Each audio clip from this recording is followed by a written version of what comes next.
plants are so amazingly clever that they can regrow from a very, very small piece. So today we're going to look at growing veggies and things from the scraps and what works and what doesn't. What you might get is not necessarily what you might expect. So all the ones that grow from the base like that, cabbage, pak choi, celery, lettuce as well, they're the easy ones. They will start to re-sprout and you can then have a little plant. They've been about a week and that's just water. What you could then do now, because we're in May and we're in like planting time, you could actually plant them in the garden and grow the pak choi again. But if you did that in, say, December and they sprouted, there's no point in planting it out in the garden because it's completely the wrong time of year. But you could keep it sprouting and just harvest the leaves. Root vegetables like carrots and parsnips won't regrow completely into new carrots or parsnips from a top. All they'll do is produce fresh foliage, which you can then harvest like a salad.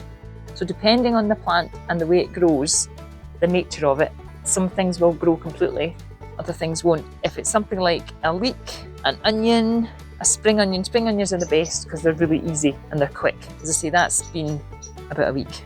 I would now be taking these and planting them into a small pot of compost, and you put a cardboard tube over it and it makes it grow up towards the light, but because the cardboard's around it, it will stay white. You could do the same with the leek, you could do the same with celery, but again, like I was saying earlier, if you do it in the winter, there's no point in planting them out because they'll just get killed off by the frost.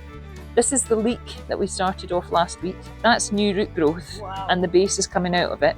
So basically what you'll probably get is a thinner middle. You wouldn't maybe get as thick a leek as that one. We cheated slightly. They've been in the polytunnel, so it has been warm.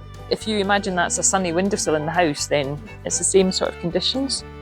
Now the onions I haven't had much success with. They're looking a bit sorry for themselves. So these are just dried peas out of a packet. Make sure you don't get the split peas by mistake.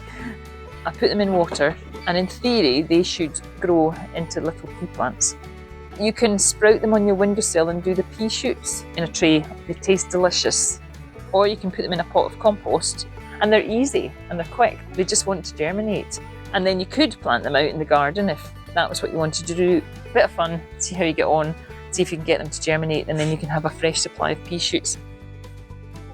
The good bits, well, we'll use the good bits. We'll take them up to the kitchen